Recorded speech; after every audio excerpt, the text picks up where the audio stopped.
Dikenal sebagai kota yang plural, persoalan diskriminasi etnis masih terjadi di Yogyakarta.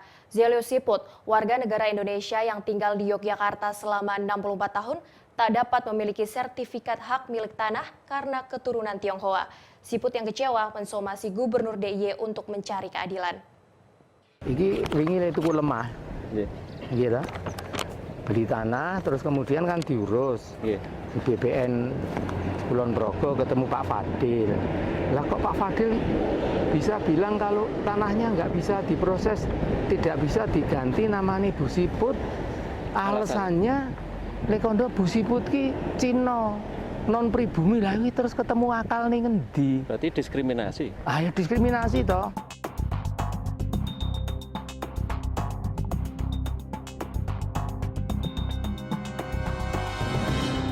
Inilah Zelio Siput, warga negara Indonesia kelahiran Yogyakarta. Siput telah tinggal di Yogyakarta lebih dari 64 tahun. Ironisnya, meski lebih dari setengah abad tinggal di Yogyakarta, Siput tak bisa memiliki hak milik atas tanah miliknya sendiri. Garis darah keturunan darah Tionghoa yang dimiliki Siput menjadi penyebabnya. Tanah seluas lebih dari 2.000 meter persegi di Jalan Raya Wates Purworejo yang dibeli atas nama Veronica istrinya. Jadi asal-muasal cerita Siput mendapat perlakuan rasial dan diskriminatif. Siput pernah dipanggil pihak kantor Badan Pertanahan Nasional BPN Kulon Progo. Bukan sertifikat tanah yang ia dapat, namun hanya kejengkelan. Kecewa atas perlakuan diskriminatif dan rasial, Siput melayangkan somasi pada Gubernur DIY Sri Sultan Hamengkubuwono X. Beliau ini kami mohon agar supaya melaksanakan memenuhi rekomendasi dari Komnas HAM, yaitu apa? Supaya mentaati konstitusi, kemudian tidak melakukan perbuatan ras diskriminasi dengan mencabut atau menyatakan tidak berlaku sebuah surat instruksi Wagub nomor K838 yang diterbitkan oleh Wagub pada tahun 1975. Itu tujuannya adalah seperti itu.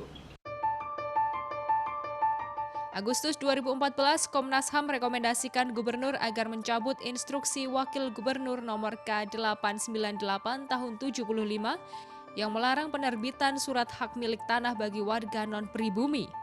Melalui Perda tahun 84, pemerintah provinsi bersama DPRD DIY juga telah menyatakan ketentuan dalam instruksi tahun 75 tersebut tak berlaku menyusul berlakunya Undang-Undang Pokok Agraria. Nyatanya rekomendasi tak dijalankan.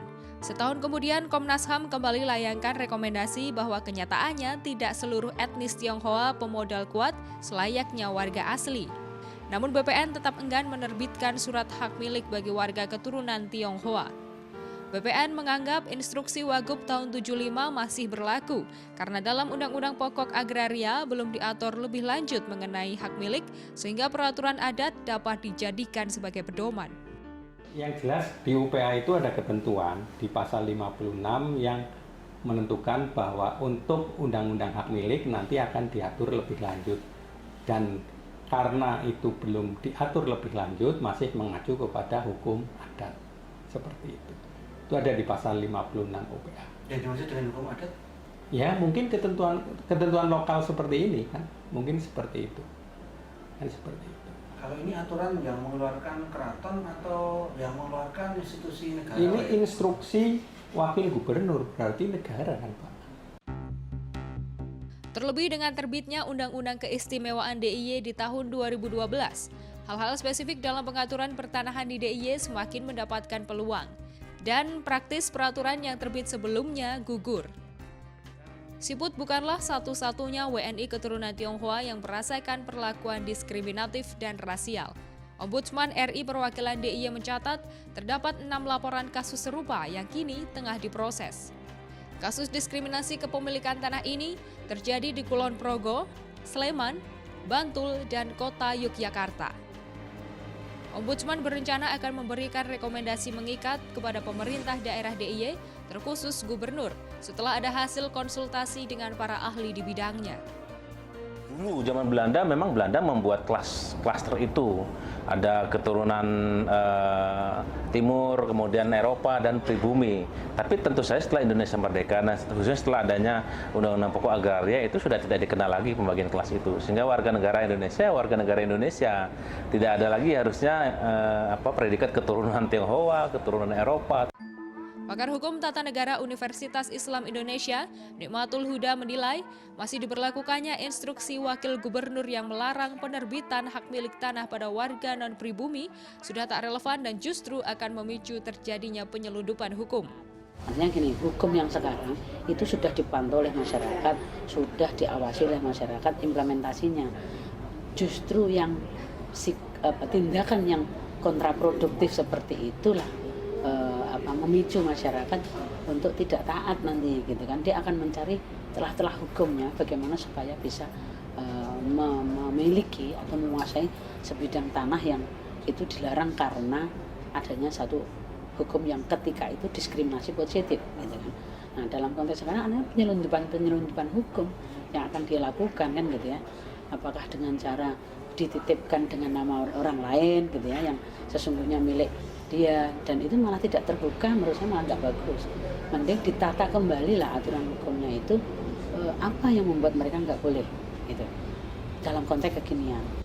Terbitnya Perda Nomor 3 Tahun 84 yang mengatur tentang berlakunya Undang-Undang Pokok Agraria di DIY, sekaligus mencabut peraturan perundang-undangan yang mengatur tentang agraria. Nikmatul Huda juga memandang adanya pelanggaran hukum jika Undang-Undang Pokok Agraria tak diberlakukan di Yogyakarta. Munculnya Undang-Undang Keistimewaan dan mengesampingkan Undang-Undang Pokok Agraria dinilai menyalahi. Nah, sekarang ketika muncul UUK, kemudian ditafsirkan bahwa UUPA itu dikesampingkan karena lebih diunggulkan UUK-nya, menurut saya keliru. Karena ini sudah dilakukan oleh gubernur sebelumnya gitu ya. Sehingga harusnya yang sekarang ini ya sebatas Sultan Ground atau Pakualaman Ground yang belum dihapuskan oleh lahirnya UUPA gitu. Barangkali masih ada ya, atau bagaimana masyarakat yang berstatus atau tinggal di tanah-tanah yang berstatus Sultan Ground. Meski telah 2 kali gagal menemui gubernur, Siput tidak akan berhenti mencari keadilan. Jika somasinya tak lagi ditanggapi, Siput akan berjuang melalui jalur hukum. Sebagai lembaga resmi pemerintahan yang mengatur tentang pertanahan, Badan Pertanahan Nasional diminta bertindak aktif, memberikan pencerahan serta advokasi kepada masyarakat yang menghadapi permasalahan pertanahan di Yogyakarta. Andreas Pamungkas melaporkan untuk NET.